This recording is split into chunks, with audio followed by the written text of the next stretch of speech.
In this lesson, you will learn the parts of a basic memo and the best process for writing one. Memos are common in-house messages that help get work done. Successful memos are short and sweet, both concise and reader-friendly.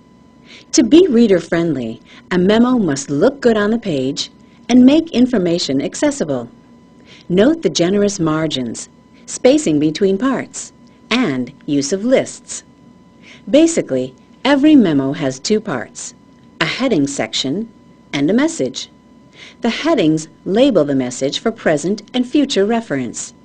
The 4 standard headings are aligned vertically for clarity. The date line indicates when the memo was written. Use the full date, not abbreviations or other short forms. The to and from lines identify the intended reader and the writer. Make sure to spell these correctly and present them in parallel fashion. As a general rule, use full names. As the writer, initial next to your name to personalize the memo. The subject line identifies the memo's topic in a tightly worded phrase. Avoid vague or confusing wording. Instead, use precise terms that your reader will understand, that make the memo memorable, and that simplify filing. Capitalize the first word and all main words in your subject line. The second part of the basic memo delivers the message. Keep it focused on the subject. Don't mix 2 or 3 unrelated topics into one memo. Unless your message is very short, it typically follows a 3-part structure. The opening builds on the subject line and usually states your main point. The middle adds supporting details and discussion. And the closing focuses on outcomes, responses, and action. To write such a successful memo, you should follow 4 basic steps: pre-write, draft, revise, and refine. For pre-writing, focus on the following. What is your memo's purpose? What do you want it to achieve?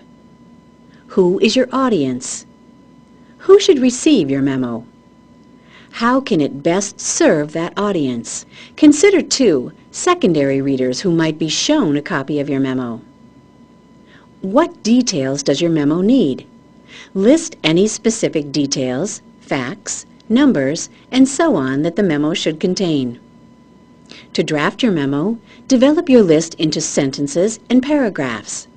First, expand on the subject line by stating your main point early and adding helpful background. Next, offer in a logical order all the key details that your readers need.